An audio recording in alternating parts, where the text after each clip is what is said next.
Lors de notre dernière méditation, il y a 3 semaines maintenant, on avait parlé de la loi, donc de la Torah, et que Jésus n'était pas venu pour l'abolir, mais pour l'accomplir. Et je vous avais fait part de ce que les Juifs disent, que Dieu a donné 613 commandements, 613 mitzvot à Moïse, que le roi David les a condensés en 10 commandements, que Michée l'a condensé en 2 commandements et que Habakkuk a résumé la loi en disant « mon juste » ou « le juste vivra par sa foi ». Et je voudrais qu'on développe un peu plus cette notion-là, puisque nous savons par la Bible même que la loi est résumée dans cette phrase, et vous allez voir que on a plusieurs niveaux de compréhension, comme souvent dans la Bible et notamment avec l'hébreu. Quand on parle du juste qui vivra par la foi, pour tout le monde c'est évident, celui qui croit en Dieu, celui qui a donné sa vie à Christ, celui qui a sa foi en Dieu, il est le juste qui vit par sa foi en Dieu. Bien, c'est vrai, c'est tout à fait vrai. Mais ça, c'est un deuxième degré de lecture. Et je voudrais qu'on lise ensemble dans le livre d'Habakkuk, au chapitre 2, justement ce qui se réfère à ce texte précisément. Et vous allez voir que le juste dont il est question, c'est bien plus que le chrétien ou la chrétienne qui a donné sa vie à Christ. Pourquoi ? Pour une simple raison. Là encore, il faut connaître un peu le monde juif et le judaïsme. Juste en hébreu se dit tzaddik. Un tzaddik, c'est le juste. Et pour les Hébreux, le tzaddik, par excellence, c'est Joseph. Pourquoi Joseph ? Parce qu'il est celui qui a résisté à la femme de Potiphar. Donc, il est le tzaddik par excellence pour tous les rabbins. Quand on parle du tzaddik chez les Juifs, on fait référence à Joseph. Et donc là, on va dire, alors retenez ça, le tzaddik, donc le juste, c'est Joseph, mais on va lire le texte d'Habakkuk et vous allez voir qu'il y a une relation. Bon, on va commencer au verset 1. « Je me tiendrai en sentinelle à mon poste et je me placerai sur la forteresse et j'observerai pour voir ce qu'il me dira. Est-ce que je devrais répondre à ma plainte ? Et l'Éternel me répondit et dit, « Écris la vision et grave-la sur des tablettes afin qu'on la lise couramment. Car c'est une vision qui est encore pour un temps déterminé. Elle tend vers la fin. Et elle ne mentira pas. Si elle diffère, attends-la, car elle arrivera certainement. Elle ne tardera point. Voici, l'âme de celui qui s'élève n'est pas droite en lui, mais le juste vivra par sa foi. Et de plus, le vin est perfide. L'homme arrogant ne se tient pas tranquille. Il élargit son âme comme le sépulcre, ou dans le texte original, il élargit son âme jusqu'au Sheol. Il est insatiable comme la mort, il rassemble vers lui toutes les nations et s'assujettit tous les peuples. Tout cela ne feront-ils pas à son sujet des proverbes, des railleries et des énigmes ? On dira malheur à celui qui accumule ce qui n'est pas à lui, jusque à quand ? Et qui entasse sur soi les gages ? Ne se lèveront-ils pas soudain, ceux qui te mordront, ne se réveilleront-ils pas pour te tourmenter, et tu deviendras leur proie. Quand on lit un texte, il faut toujours lire dans son contexte. C'est très important. Et vous avez noté que là, il y a un glissement sémantique qui se crée. Le prophète Habakkuk est en train de se tenir comme une sentinelle. On en reparlera du prophète qui est une sentinelle. On verra ça dans des messages ultérieurs. Et il est là à l'écoute du Seigneur. Et le Seigneur lui dit, voilà, tu vas écrire la vision que je te donne, tu vas l'inscrire sur des tablettes, car il faut qu'on la lise couramment. Donc, sous-entendu, c'est des choses qui vont rentrer dans l'enseignement qui va être donné au peuple dans le futur. Pourquoi ? Parce qu'elle tend vers sa fin, c'est-à-dire elle est pour des temps de la fin. Et quand vous lisez le contexte, vous voyez qu'il nous est parlé de l'Antichrist. Mais l'homme arrogant ne se tient pas tranquille, il élargit son âme jusqu'au Sheol, jusqu'à l'enfer, il est insatiable comme la mort, il rassemble vers lui toutes les nations et s'assujettit les peuples. Là, nous retrouvons l'archétype de l'Antichrist, nous retrouverons le Nimrod, nous retrouvons Pharaon, nous retrouvons Babylone la Grande avec l'homme impie. Et tout en apportant un enseignement à des personnes précises, le Seigneur, et ça j'ai envie de dire, c'est la beauté de l'hébreu, la beauté de cette langue-là, c'est que on peut toucher plein de sujets. Donc, quand on entend un enseignement qui dit le juste vivra par la foi, donc je vivrai par la foi, c'est tout à fait vrai. Ça, c'est une chose qui est vraie et véritable. Ce n'est pas un faux enseignement. Mais là, dont il est question, c'est le juste, le tzaddik. Vous avez remarqué que ce n'est pas les tzaddikim. Ce n'est pas les justes. Ce n'est pas mon peuple. Ce n'est pas ceux qui auront cru en moi. Ce n'est pas Israël. C'est le juste vivra par sa foi. Et il est évident que là, le juste dont il est question, c'est le Messie. Le Messie n'a pas connu la corruption parce qu'il a cru dans le Père. Et c'est parce qu'il a cru dans le Père qu'il a été ressuscité. On sait tous que si Jésus n'avait pas été ressuscité, il n'aurait pas été agréé par le Père. Donc sa foi aurait été vaine. Mais comme il avait fait la volonté de son Père, comme il avait accompli toute la loi et les prophètes, eh bien, le juste, le tzaddik, celui qui n'a jamais péché, le Messie, n'est pas mort, a vécu, puisqu'il n'a pas connu la corruption, par sa foi. Mais on a un autre degré de lecture encore qu'on peut voir, et ça nous le voyons dans Hébreu. Quand vous lisez dans Hébreu, il réfère au texte d'Habakkuk et il dit « Mon juste vivra par la foi ». Alors qu'est-ce que ça veut dire? Eh bien écoutez, si Christ n'a pas connu la corruption parce qu'il a accompli la loi et les prophètes, et que sa foi dans son Père lui a permis de ressusciter,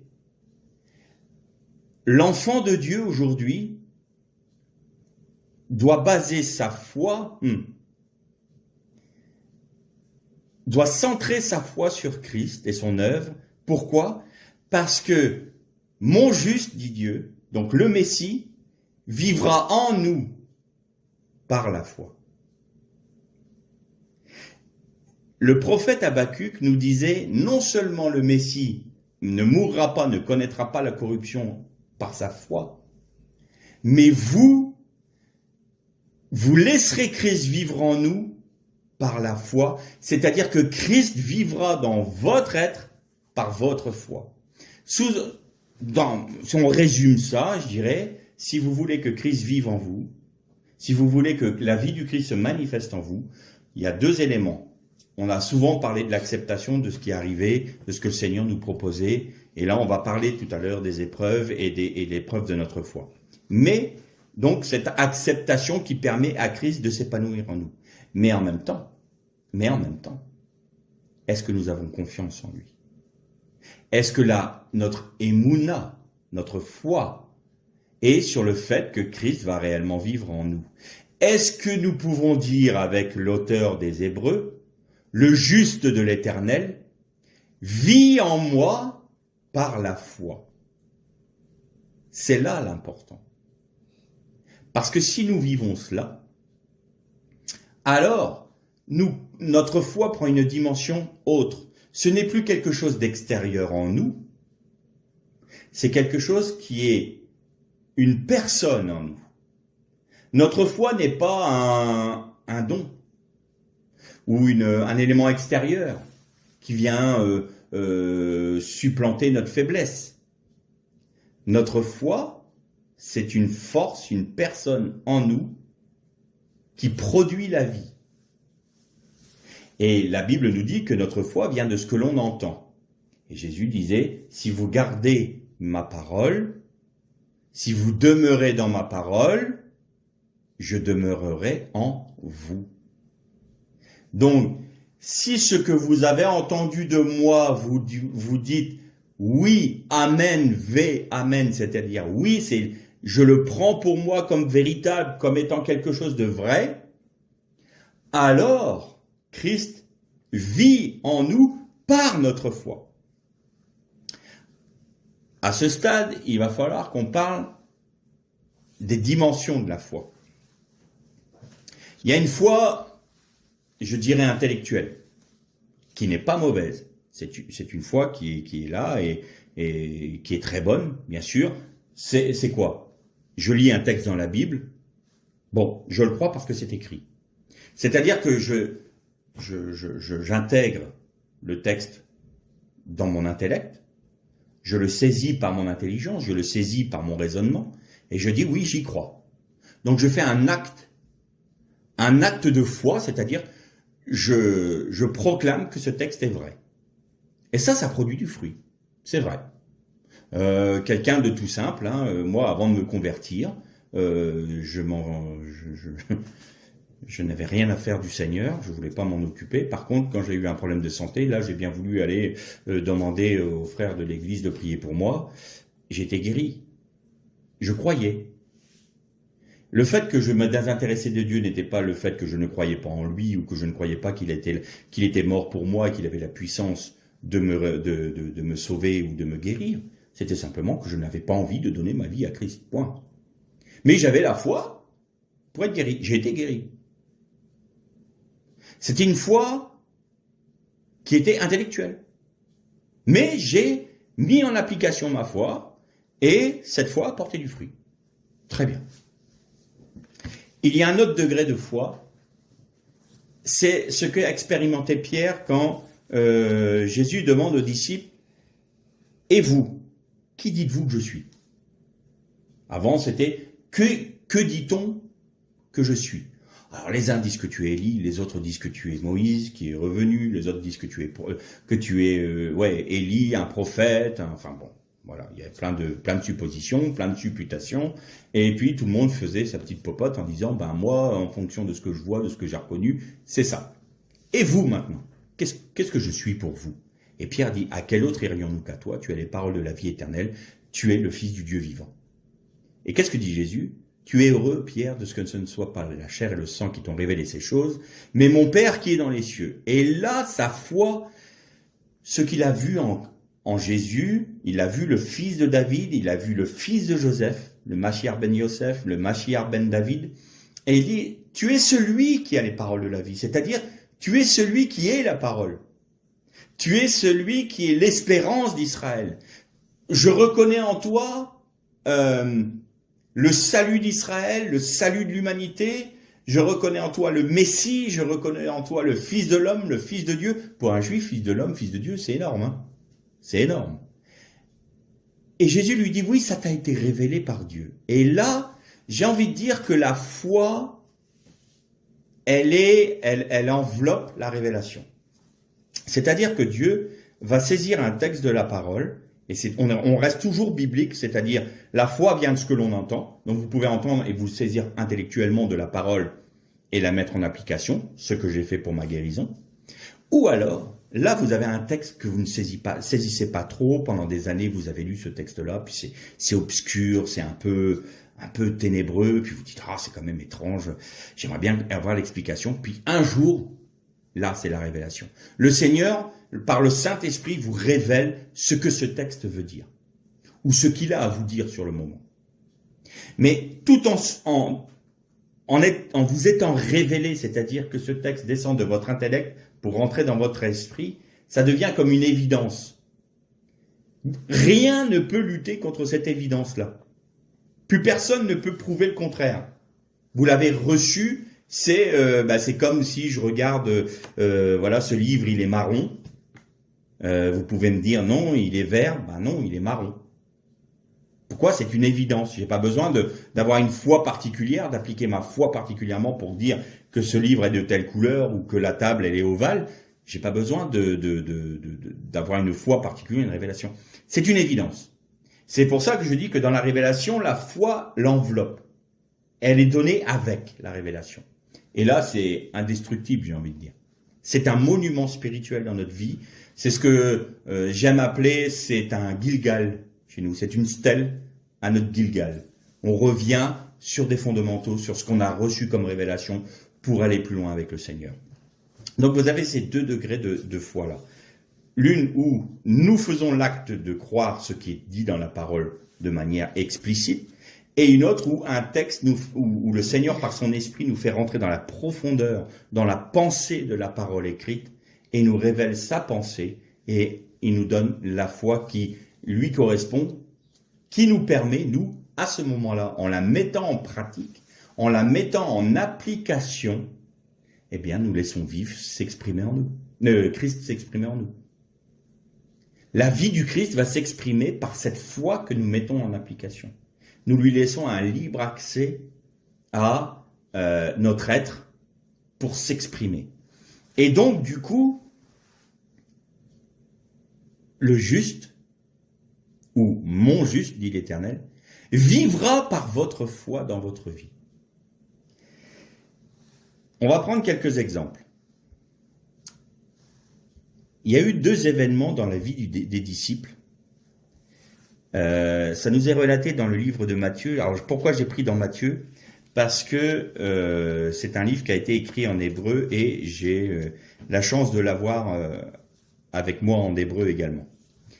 Et donc il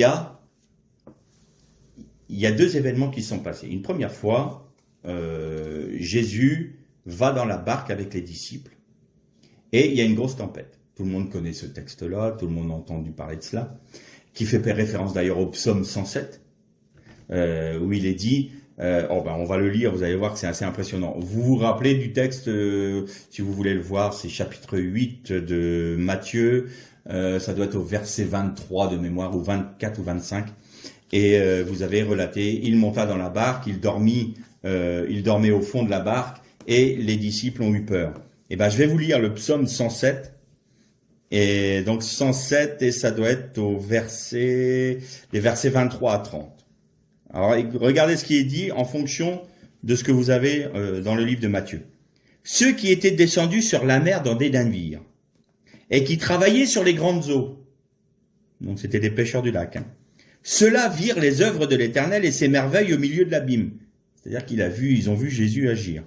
Il dit, et il fit souffler la tempête, qui souleva les flots de la mer. Ils montaient vers les cieux et descendaient dans l'abîme. Leur âme était éperdue en face du danger. Saisis de vertige, ils chancelaient comme un homme ivre, et toute leur habileté était anéantie. Dans leur détresse, ils crièrent à l'Éternel, et il les délivra de leur angoisse. Il arrêta la tempête, ramena le calme, et les ondes se turent. Ils se réjouirent de ce qu'elle s'était apaisée, et l'Éternel les conduisit au port désiré. Là, vous avez Matthieu 8. L'événement où les disciples sont pris dans la tempête, où Jésus dort au fond de la barque, et les disciples qui disent à Jésus, mais ne vois-tu pas que nous allons périr, tu te réveilles pas, tu ne t'inquiètes pas de nous. Et le Seigneur leur dit, mais pourquoi vous avez si peu de foi? Si peu de foi, on va voir ça dans le 2e texte, mais vous allez voir que la traduction, elle est vraie, en français c'est vrai, mais il y a une nuance en hébreu qui est importante. Et donc Jésus leur fait simplement dire, mais vous ne croyez pas suffisamment en moi, vous ne me connaissez pas suffisamment pour que, en étant en ma présence, en étant en moi, je vous amène à bon port. Je vous demande juste de traverser la tempête et de ne pas vous effrayer. Et il y a un deuxième événement qui est similaire, et c'est au chapitre 14 de Matthieu. Donc c'est après cet événement-là. Il y a encore un événement où les disciples sont pris dans une tempête. Et là, c'est ce fameux passage où vous voyez Jésus marcher sur les eaux, venir à leur rencontre, et ils prennent peur en disant « Oh, c'est un esprit, c'est un fantôme ». Ils étaient effrayés. Et il y a quand même un mot intéressant dans ce texte-là. C'est le mot « bassar ». Et le mot « bassar », c'est « chair ». Si on traduit exactement, ils ont eu peur.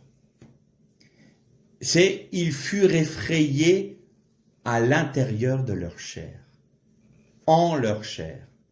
Et c'est très important. Ils ont eu peur. Leur chair s'est saisie de l'événement, pas leur esprit. Ils n'ont pas reconnu Jésus dans l'événement. Ils ont cru que c'était un fantôme. Ils ont pris peur. Très bien. Et là, on voit que, en réagissant dans leur chair, ils n'ont pas compris l'événement spirituel. Ils n'ont pas compris que Christ était derrière tout cela. Et ils ont pris peur. N'oubliez jamais qu'ils sont sur la mer. La mer, ou la mer de Galilée, ou le lac de Tibériade, mais la mer, dans la Bible, a toujours une connotation de l'abîme. L'abîme, c'est le domaine de Satan, de l'ennemi. L'abîme, c'est Rome. C'est le théum. Le théum, en hébreu, c'est ce qui est insondable, ce qui est ténébreux. Voilà. Donc l'abîme, il y a toujours une connotation. Et là, ils sont sur l'abîme. Et il y a une tempête sur l'abîme. Donc ils sont vraiment, j'ai envie de dire, envoyés par le Seigneur. C'est lui qui les a envoyés. Allez, prenez une barque et allez de l'autre côté. Je vous rejoindrai. Mais dis donc, Seigneur, c'est toi qui les emmènes dans le... On a envie de dire, il les emmène en enfer. Hein. Il les emmène au droit, mais droit vers la tempête. Il les emmène droit vers l'épreuve. Il les emmène droit vers les ténèbres et vers Satan. J'ai cru comprendre à un moment que le disciple n'était pas plus grand que son maître et que si Jésus a été tenté pendant 40 jours dans le désert, il en est de même pour nous. Mais allons voir un peu plus loin. Et Jésus leur dit, n'ayez pas peur, c'est moi. Et le c'est moi, c'est exactement le même mot qui a été prononcé par l'ange de l'Éternel, c'est-à-dire le Messie, à Moïse dans le buisson ardent. En hébreu, alors je déforme le mot, parce que je ne veux pas prononcer le mot divin d'une manière incorrecte. Donc on pourrait dire « équier ». Équier, c'est un peu comme « yuke vavke ». Équier, c'est « je suis, je serai, et j'étais ». C'est tous les temps. C'est un verbe qui est... alors évidemment, il n'y a pas de temps en hébreu, donc c'est un verbe qui est employé à l'éternité, j'ai envie de dire. Il y a le présent, le futur, passé, ben là, c'est un temps, c'est l'éternité.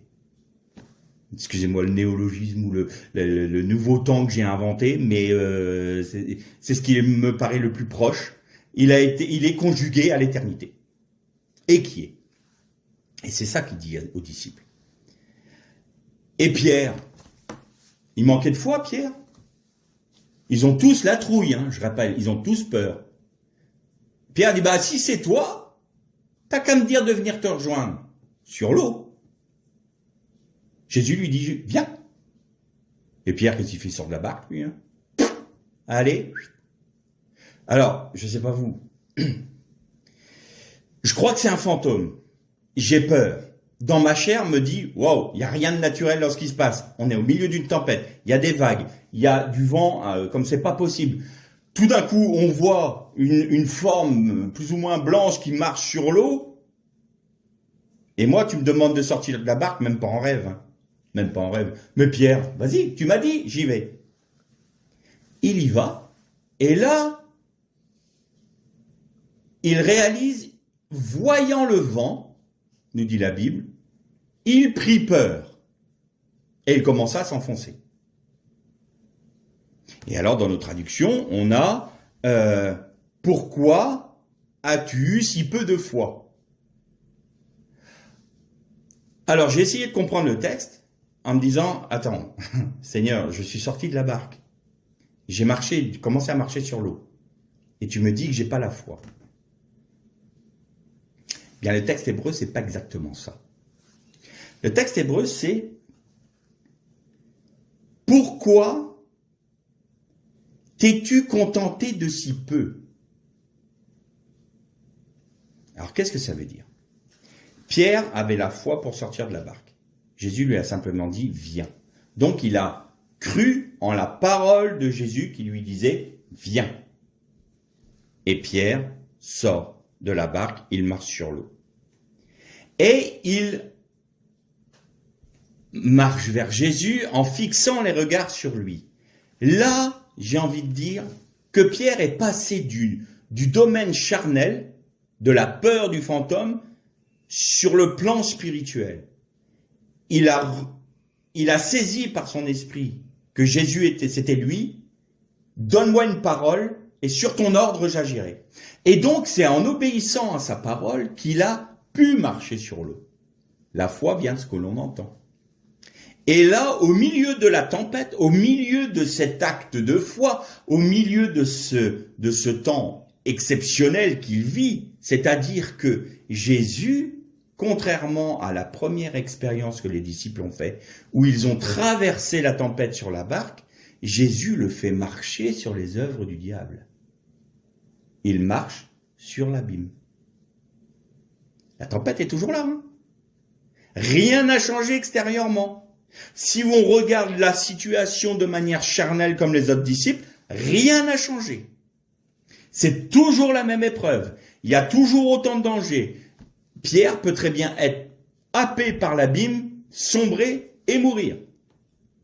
Quand nous sommes confrontés à l'ennemi, quand nous sommes confrontés à Satan, extérieurement, nous pouvons toujours avoir l'impression que nous allons être défaits. Mais nous devons toujours marcher sur une parole du Seigneur. Sur ta parole, je jetterai mes filets. Dis-moi de venir. Vous pouvez très bien dire, si c'est toi, je vais sortir de la barque, fais en sorte que je puisse te rejoindre. Vous pouvez dire ça. Non. Dis-moi de venir. Prononce une parole. C'est sur ta parole que j'agirai, pas autrement. S'il n'y a pas de parole venant de toi, je ne peux pas agir, je ne pourrai pas appliquer ma foi. Et là, Pierre avance et il marche sur l'eau. Et tout d'un coup, il revient sur le plan charnel. C'est-à-dire, il regarde les événements. Et là, il sombre. Et quelque part, Pierre, je ne serais pas surpris, connaissant, entre guillemets, le loustic, il est celui qui, à qu'à cela ne tienne, Seigneur, ça ne t'arrivera pas. Moi, tu vas voir, tous peuvent t'abandonner, moi, je t'abandonnerai pas. Il est très sûr de lui. Pierre a cette tendance à moi je suis un cador, vous allez voir, je suis capable de. Et donc, il regarde à côté, il regarde plus à Jésus. Parce qu'après tout, allez, il est quand même sorti de la barque. Bon, il était courageux quand même. Hein. Et là, Jésus lui dit, pourquoi tu t'es contenté de si peu? Pourquoi t'es-tu retourné? Ça me fait penser à ce texte, vous savez, quand le prophète demande au roi, je ne sais plus lequel c'était, de tirer des flèches par la fenêtre.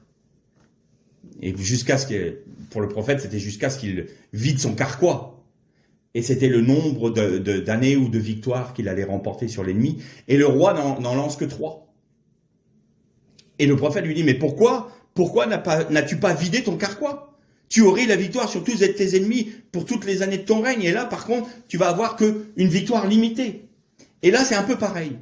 Pourquoi tu t'es contenté de si peu? Pourquoi t'es-tu arrêté sur le chemin de la foi par l'esprit, de marcher par l'esprit? Tu t'es arrêté au milieu de tout. Et là, alors, homme de peu de foi, oui, c'est une traduction qui est vraie, mais c'est pourquoi t'es-tu contenté de si peu? C'est plus précis. Et parce qu'autrement, on dit, attends, si peu de foi, je suis sorti de la barque quand même. Donc, dans le français, ça fait un peu ça dénote. Quelqu'un qui n'a pas la foi, il sort pas de la barque. C'est aussi simple que ça. Mais là, en reprenant le texte vraiment, en prenant mot à mot la traduction hébraïque, eh bien, on voit pourquoi t'es-tu compté de si peu, oui, de foi, ta foi est restée petite, et t'en es-tu contenté? C'est-à-dire, tu n'as pas persévéré dans ce chemin-là. Et il y a quand même quelque chose de merveilleux. À des moments, on perd les pédales, hein. Dans les épreuves, on perd pied, on perd les pédales, et on est là, et quand c'est l'épreuve de notre foi, on est en panique, et puis on se dit, Seigneur, tu vas m'abandonner. Seigneur, tu n'es pas satisfait de moi. Le fait que je sombre, Pierre est en train de sombrer. Il coulait, il enfonçait, il commençait à enfoncer. Mais Pierre a dit simplement, Seigneur, Adon, en hébreu. Et le texte hébraïque dit, et Jésus, alors, tendit la main, c'est vrai, ça peut se traduire comme ça, mais et Jésus élargit sa main. Comme si Pierre qui était dans sa main manquait de tomber et Jésus élargissait sa main pour pas qu'il sombre. Et ça vous fait pas penser à cette prière que Jésus a faite pour Pierre? Tu vas me renier, mais j'ai prié pour toi afin que ta foi ne défaille pas. Voilà ce que fait Jésus. Il sait très bien qu'il nous emmène dans l'épreuve.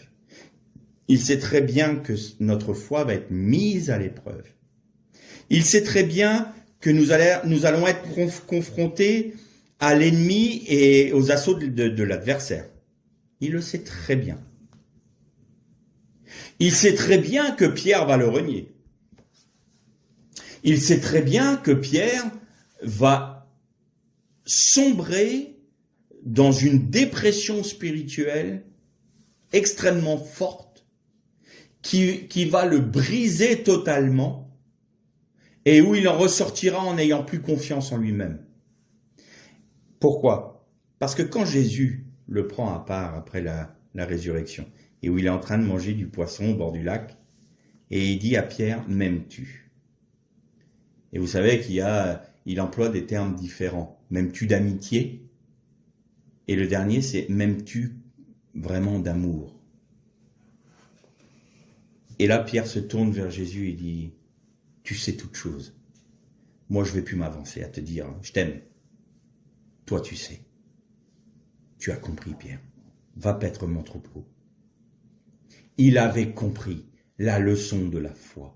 Ne t'appuie pas sur tes forces. Ne t'appuie pas sur ce que tu crois connaître. Ne t'appuie pas sur ta compréhension même de la parole. Appuie-toi seulement sur ce que Dieu te dit à travers sa parole par son esprit. Maintiens, garde la parole du Seigneur. Sois amoureux de la parole du Seigneur. Respecte ses commandements. Oui, mais comment on respecte ses commandements? Eh bien, on en a parlé la dernière fois. Mon juste vivra par la foi. Si le juste de l'Éternel, le Messie, vit en nous par notre foi, nous accomplissons forcément la loi et les prophètes.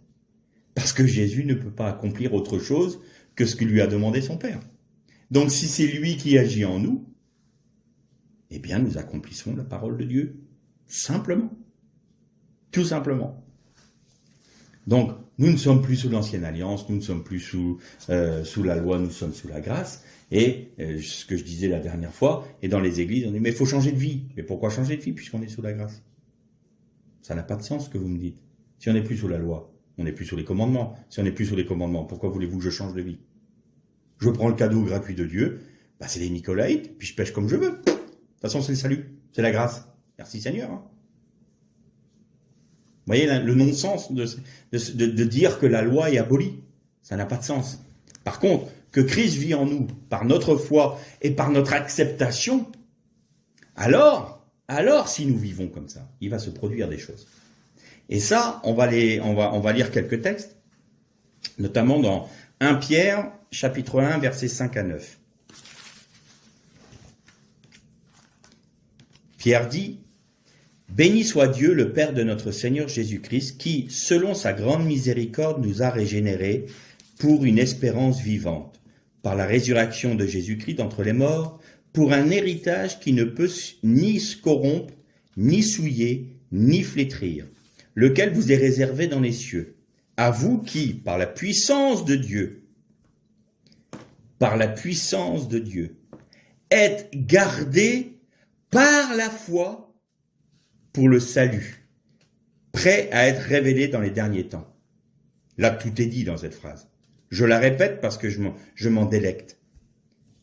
Vous qui, par la puissance de Dieu, êtes gardés par la foi pour le salut, prêt à être révélé dans les temps derniers.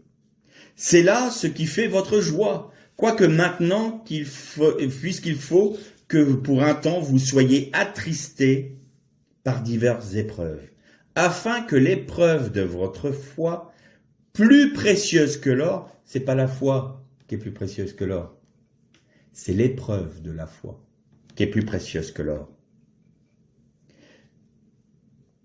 donc l'or périssable, qui cependant est éprouvé par le feu. Et pour résultat, la louange, la gloire et l'honneur, lorsque Jésus-Christ apparaîtra, lui que vous avez aimé sans l'avoir vu, en qui vous croyez sans le voir encore, vous réjouissant d'une joie ineffable et glorieuse, parce que vous obtiendrez le salut de vos âmes pour le prix de votre foi.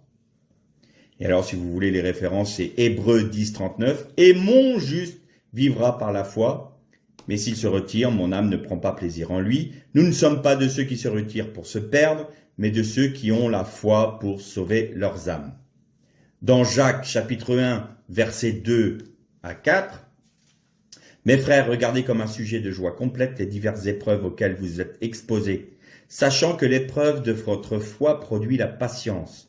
Mais il faut que la patience accomplisse parfaitement son œuvre, afin que vous soyez parfaits et accomplir, sans faillir en rien. » Vous avez vu ce que fait l'épreuve de la foi. Quand Jésus nous amène sur la mer de Galilée, quand Jésus nous dit « Vous allez de l'autre côté », et il ne nous prévient même pas qu'on aura des tempêtes. Il n'a pas dit aux disciples « Vous allez rencontrer une tempête ». Il n'a pas dit aux disciples « Je viendrai vous rejoindre en marchant sur l'eau, n'ayez pas peur ». Il a dit « Allez de l'autre côté, je vous rejoindrai ». C'est tout. Les disciples, ils obéissent, ils y vont. Mais Seigneur, on ne comprend pas, on a obéi à ta parole, on a fait ce que tu nous demandais. Et là, c'est des tombereaux de galères qui nous tombent dessus, on ne comprend pas, on est dans l'épreuve, on est dans la tourmente, on se demande qui est qui, si tu es avec nous, si tu es contre nous, on ne sait plus si tu nous aimes, on ne sait plus si tu ne nous aimes pas, on ne sait plus si on a fait quelque chose de bien ou si on a fait quelque chose de mauvais, on ne sait plus où on en est. C'est la panique à bord. Et quand Jésus vient, est-ce que c'est vraiment toi qui me parles? C'est pas un démon? Eh oui, on vit ça tous. On le vit. Quand on est dans la tempête, on est perdu. Quand on est dans la tempête, on est dans un tel maelstrom que on est là, on n'a plus de repères. Nos repères spirituels sont bafoués. Pourquoi? Parce que notre chair prend le dessus. C'est notre intellect, nos sens, nos façons de raisonner qui prennent le dessus. Et notre tendance naturelle, c'est d'aller chercher les chars de l'Égypte pour nous défendre de cette situation. Et Jésus dit non, restez dans la barque. Mais elle coule, reste dans la barque. Et Pierre qui dit, il n'y a pas quelque chose de spirituel là-dedans? Seigneur, c'est toi? Oui, c'est moi. Alors sur ta parole, je sors de la barque. Tu me dis de venir? Viens, il y va. Pierre a commencé le chemin. Pierre a compris quelque chose à ce moment-là. Et donc, il commence à sortir.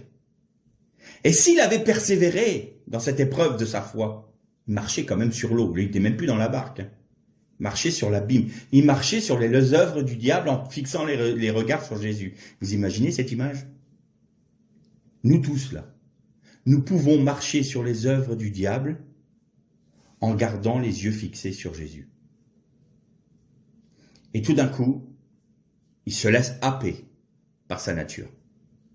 Et il revient à une vision charnelle. Et il perd la vision spirituelle. Et il détourne les yeux de Jésus. Et il regarde les vagues. Et il regarde le vent.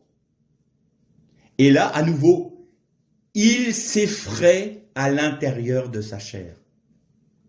Il a peur à l'intérieur de sa chair. C'est-à-dire que sa chair qui prend le relais de l'esprit, plutôt que de le maintenir dans la paix de l'esprit, dans le repos de l'esprit, il retourne dans la tourmente de la chair. De l'analyse humaine de la situation qu'il fait perdre les pédales, en disant « Je suis fichu !» Parce que tout me prouve que je suis fichu. Et il a raison. Le pire, c'est qu'il a raison. Humainement. Allez lutter contre Satan sans être gardé par le Seigneur. Allez lutter contre Satan directement, contre les puissances démoniaques, sans que le Seigneur soit avec vous. Je vous souhaite du courage, parce que là, faut être sérieusement téméraire.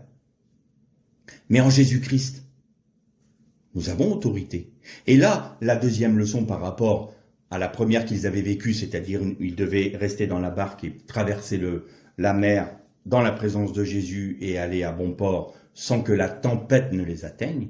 Là, c'était une autre leçon. Sortez de votre barque. Vous pouvez maintenant marcher sur les œuvres du diable en restant les yeux fixés sur moi, parce que moi, j'ai vaincu Satan. Le juste, mon juste, vivra par la foi. Tant que tu crois que je suis celui qui a marché sur les œuvres du diable, tu peux marcher sur les œuvres du diable. Donc, à partir du moment où tu crois que je suis cette personne-là, je te donne la capacité de le faire parce que je vis en toi. Mais dès que tu te rappuies sur ce que tu es, ou sur tes sens, ou sur ce que tu crois être bon, ou sur ce que ta chair te montre, ce que ton intelligence te montre, tes yeux te montrent, ton toucher te montre, tu ressens, tu sens l'odeur, le goût, c'est fini. C'est fini. Tu as perdu pied. Mais là encore, Dieu fait grâce. Seigneur, sauve-moi. Et il élargit sa main, parce qu'il ne veut pas que nous sombrions, il ne veut pas que nous tombions. Il veut simplement que nous apprenions. C'est pas pour notre destruction, cette épreuve. Pierre ne risquait pas sa vie. Nous ne risquons pas notre vie. Mais si nous n'intégrons pas la leçon, nous stagnons dans un état spirituel qui n'est pas logique. Nous devons continuer à apprendre. Là, normalement, Pierre aurait dû remonter dans la barque et dire « Seigneur, on recommence ». Alors, c'était peut-être pas la leçon du Seigneur, mais nous, c'est ce qu'on nous dit. J'ai fait une expérience, je vais parler un peu de moi, c'est pas bien, mais moi je critiquerai pas quelqu'un d'autre comme ça, c'est moi qui ai fait la boulette. Je faisais cette prière, Seigneur, je veux avancer avec toi. Très bien. Oh, je n'avais pas fait cette prière 2 heures après, bam, tempête, des galères, ça n'arrête pas de venir. Puis j'étais là, j'en ai marre Seigneur, je te demande de te suivre, et puis ça part dans tous les sens, ça part en cacahuète, et là, je me rebelle. Et puis moi, quand je me rebelle, voilà, ça s'entend. L'épreuve s'arrête. Très bien. Ah, je dis merci Seigneur, c'est bien. Puis ben, je voyais bien que, voilà, la tempête s'était arrêtée, point. Puis là, c'est quand même une envie de progresser, puis mais rien. Mais alors, stagnation, vous savez, on appelle ça le poteau noir en navigation.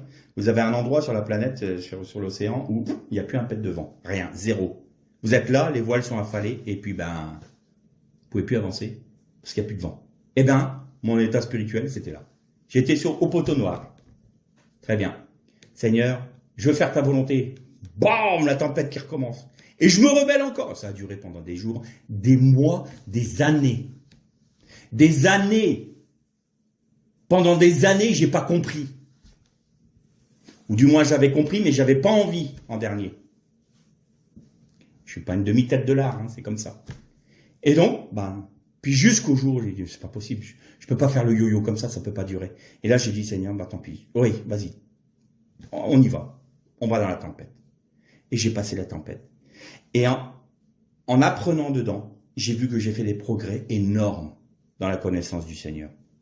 J'ai vu qu'il prenait le relais sur moi à travers ma vie. J'ai vu que dans la tempête, j'étais reposé. J'ai vu que dans la tempête, j'étais dans le calme. J'ai vu... Puis j'ai dit, mais Seigneur, mais c'est fou ça. Bah oui, toi tu me demandais d'arrêter le vent. Mais moi je te demandais de rester dans le repos, dans le vent. Et puis après, il dit, bah, maintenant il faut que tu marches sur le serpent dans ta vie. Tu vois ça dans ta vie? Marche sur le serpent, prends autorité. Seigneur, je peux pas, il va me vaincre. Prends autorité, vas-y. Prends autorité, tu es en moi, je te l'ai donné. Et vous voyez que dans votre vie, là où le serpent a accès dans votre vie, vous pouvez avoir une autorité spirituelle pour marcher sur la tête du serpent. Pourquoi? Pas parce que vous êtes costaud, mais parce que mon juste vit par la foi en vous. Christ a marché sur la tête du serpent, donc nous pouvons marcher sur la tête du serpent. C'est ça, la foi. Ou du moins, c'est une partie de ce qu'on peut trouver de la foi, parce que je pense que le sujet est intarissable. Mais au moins cet aspect-là. Comprendre que Christ, le juste, c'est Christ, qui vit par sa foi. Il a été ressuscité, donc il est le vainqueur. savoir aussi que il vit par la foi en nous. C'est-à-dire que sa parole est la base sur laquelle notre foi peut s'appuyer. La foi vient de ce que l'on entend, soit de notre intellect, qui n'est pas mauvais, c'est pas une mauvaise chose en soi. Peut-être que vous allez entendre parfois des personnes dire non, il faut que des révélations. Non, déjà de dire je comprends pas forcément le texte, mais j'y obéis parce que c'est écrit, ça c'est déjà faire un acte de foi. Abraham a cru à Dieu. Et pourtant, il a fait des erreurs. Il n'a pas douté de la parole de Dieu sur le fait qu'il allait avoir une descendance. Mais il a interprété la parole de Dieu pour avoir la descendance. Il a écouté Sarah qui lui disait « Prends Agar, ma servante, et tu auras une descendance avec ma servante. » Ça se faisait à l'époque. Donc ce n'était pas illogique. Mais la parole révélée de Dieu était non. Non, ce n'est pas Ishmaël qui sera le fils de la promesse, c'est Yitzhak, pas Ishmaël. Et il fallait que Dieu lui dise, non, non, non, non, non, je te révèle que c'est pas Ishmaël. Et là, Abraham, ah bon. Et il a cru. Même si Sarah a ri en disant, j'ai 99 ans, 99 ans comme si j'allais avoir un enfant. Eh oui, Sarah, c'est le Seigneur. C'est comme nous, parfois on dit, oh, hein, je me connais. Comment veux-tu que j'ai la victoire sur ces choses-là? Comment veux-tu que le Seigneur agisse à travers moi? Regarde comment je suis. Dieu a pu faire naître un enfant, un fruit d'une femme qui ne pouvait plus enfanter à 99 ans. Bon. Dieu rend fertile une femme stérile. Et Dieu ne peut pas rendre fertile ma vie qui est stérile. Est-ce qu'il ne peut pas engendrer en moi son fils? On revient à notre méditation des deux. Et est-ce que Christ ne peut pas être engendré en moi? Bah si. Alors si je veux obéir, et si je veux garder les commandements de Dieu, alors ma foi dans la parole de Dieu, ma foi dans les révélations que Dieu va m'apporter, la foi dans ce que Jésus a accompli, va faire que cet enfant qui a été engendré en moi, ce Messie qui a été engendré en moi, puisse croître, puisse s'épanouir, puisse vivre pleinement. Et la finalité de ça, c'est quoi? C'est Galates 2:20. Ce n'est plus moi qui vis, c'est Christ qui vit en moi. Et Christ ne peut pas accomplir autre chose que la Torah. Donc la boucle est bouclée. L'ancienne alliance, c'est pas une ancienne alliance. C'est la première alliance. Je dirais même, c'est l'alliance. Et ce que l'on appelle la deuxième alliance, c'est la Brit Radasha en hébreu, qui veut dire l'alliance renouvelée. Ça se fait maintenant aujourd'hui, hein, on s'est marié il y a 30 ans. Ah tiens, on va renouveler nos vœux. On se remarie pas. On se re-engage auprès de notre conjoint en disant, voilà, ben, je confirme que je continue ma vie avec toi. Bon, c'est l'occasion de faire des fêtes, hein, parce qu'il ne faut pas rêver, c'est un peu ça notre culture. Mais ça se fait. Eh bien, c'est une alliance renouvelée. C'est pas une ancienne alliance. C'est une erreur de penser ça. De dire que l'alliance ancienne, elle est passée, puis que c'est autre chose, et que maintenant, il n'y a que la nouvelle alliance. Non, c'est la même. C'est la même chose. La Brit Radasha, là, ce qu'on appelle la nouvelle alliance, n'est que l'accomplissement parfait de l'alliance première au Sinaï, accompli par Jésus-Christ. C'est tout. Et donc, si Christ vit en nous, nous vivons toute la Torah. Toute la Torah, tout le Tanakh, c'est-à-dire tout l'Ancien Testament et tout le Nouveau Testament. Et c'est parfait. Alors, notre foi, c'est ça. Christ vit en nous par la foi. Je terminerai par un point important. Quand nous traversons l'épreuve, quand nous sommes dans l'incompréhension, on voit bien que Dieu nous y a conduits. Et vous avez souvent entendu parler de « vous devez pardonner à celui qui vous a frappé, vous devez pardonner à celui qui vous a offensé ». Et vous pouvez le faire que par la grâce de Dieu en vous, c'est-à-dire que par la manifestation de la vie de Jésus en vous. Mais j'ai envie de dire, il y a des moments, est-ce que nous pardonnons à Dieu de nous avoir amenés dans ces conditions-là. Et souvent, il y a des blocages chez des gens parce que ces personnes-là ne pardonnent pas réellement à Dieu le fait qu'elles vivent des épreuves. Alors évidemment, ça ne va pas être explicite. On ne va pas dire « Dieu, je t'en veux, je te pardonnerai jamais parce que j'ai passé cette épreuve-là ». Non. Mais dans notre façon de réagir, dans notre approche de l'épreuve, dans notre comportement dans l'épreuve, est-ce que nous pardonnons à Dieu? En d'autres termes, est-ce que notre pardon est le résultat d'une foi, d'une émouna aveugle en notre Dieu, sachant qu'il fait tout pour notre bien? Si nous ne sommes pas convaincus que toute chose concourt à notre bien, nous ne sommes pas capables de pardonner à Dieu. Parce que nous n'avons pas confiance en lui, nous n'avons pas foi en lui. Parce que si nous avons foi, nous savons qu'il veut notre bien. Ce que je dis là peut paraître enfoncer des portes ouvertes, mais c'est éminemment important. Parce que beaucoup de chrétiens vivent la défaite parce qu'ils n'ont pas compris qu'ils ne pardonnaient pas à Dieu et parce qu'ils n'ont pas compris que leur foi n'était pas totale en lui. Abraham crut en Dieu et cela lui fut compté comme justice. Est-ce que nous croyons que la Bible est vraie quand elle dit « Tout concourt ensemble au bien de ceux qui aiment Dieu ». Donc que toute épreuve, toute opposition, toute situation à laquelle je suis confronté, dans laquelle je suis mise, dans laquelle je suis entraîné par les circonstances, sont non seulement permises par Dieu, mais voulues par Dieu et bonnes à mon instruction. Si nous ne croyons pas cela, nous ne pouvons pas pardonner Dieu. Et si nous sommes en conflit avec Dieu, nous n'avons plus de communion avec lui. Et donc nous sommes manifestement dans un état où l'amour ne peut plus se révéler. Et Dieu est amour.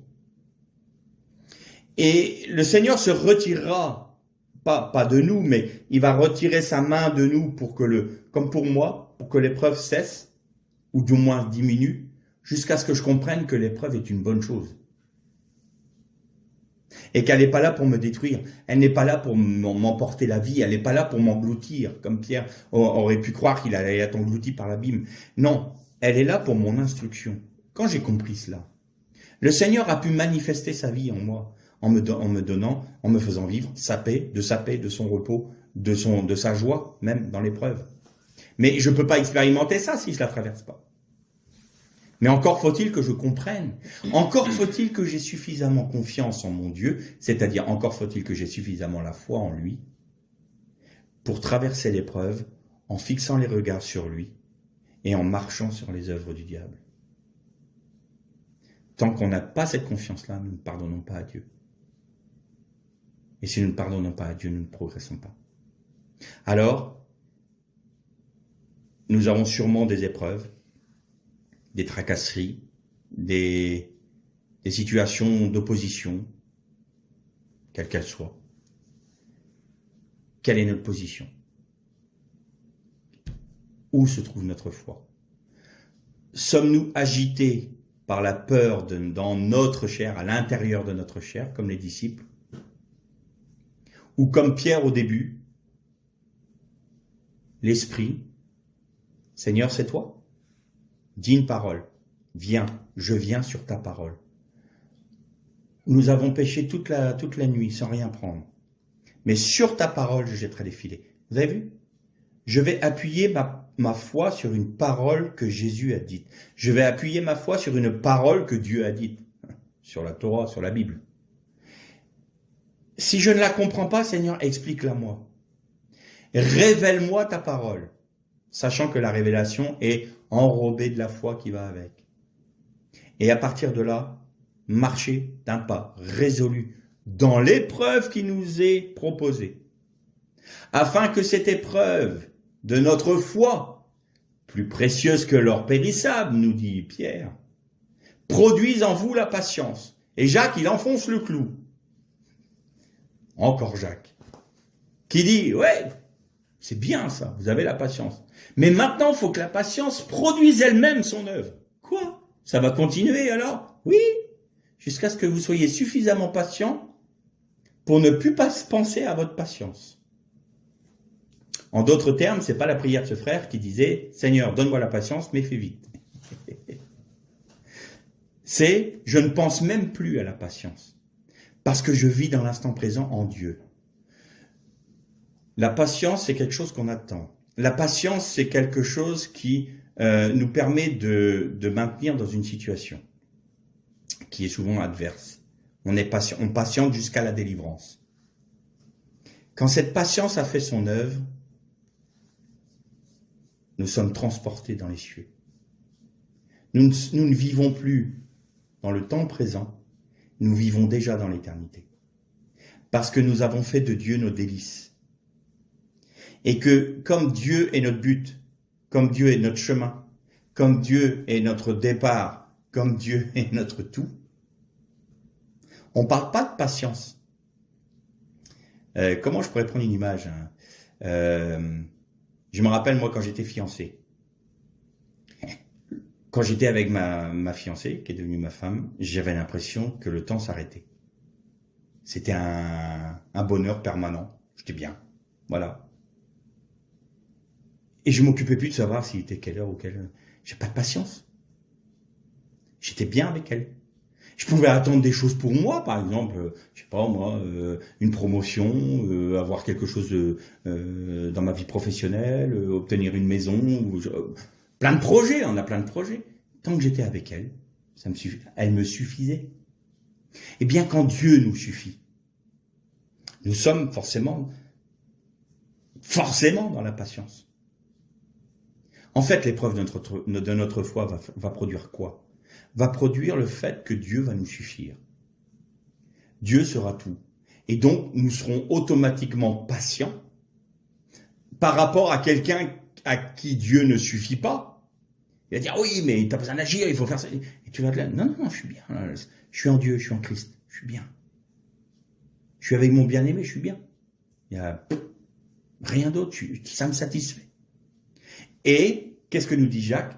Parce que la patience produit quoi? Afin que vous soyez des hommes accomplis et des hommes faits. Nous sommes faits lorsque nous sommes parfaitement à l'unisson avec Dieu. C'est-à-dire nous sommes d'un cœur à cœur avec Dieu. Nous sommes en Jésus-Christ, à la droite du Père, et nous sommes là sur une position d'éternité. Voilà l'objectif de la foi.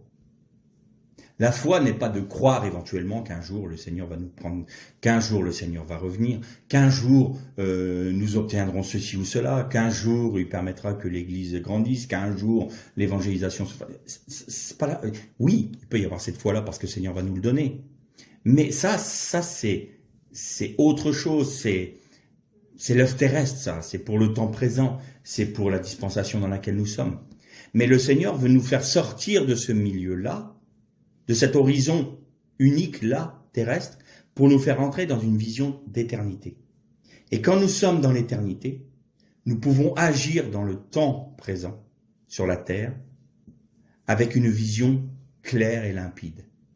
Parce que notre cœur bat au rythme du cœur de Dieu. En d'autres termes, nous avons traversé le voile qui a été déchiré pour rentrer dans le lieu saint, dans le Saint des Saints. Nous sommes dans la présence de Dieu. Et donc, tout nous satisfait et tout va découler. C'est ça l'objectif de l'épreuve de notre foi. C'est de nous faire rentrer dans le cœur de Dieu. Si on refuse ça, eh bien, on sera soumis aux vicissitudes de la vie dans laquelle nous sommes. Nous allons vivre des moments d'exaltation et des moments de dépression. Nous allons vivre des moments de rébellion et des moments d'enthousiasme. Nous allons être ballottés à tout vent, parce que nous n'aurons pas trouvé la stabilité dans l'éternité. Donc, l'objet de notre foi, c'est que Christ vive en nous, de manière à être des hommes faits, accomplis, traversant l'épreuve, les yeux fixés sur le Christ, de manière à ce que nous devenions des hommes et des femmes accomplis, c'est-à-dire qui vivons déjà dans l'éternité. C'est ça l'objectif de Dieu pour notre vie, et c'est ce qu'il propose de nous faire. Que le Seigneur vous bénisse.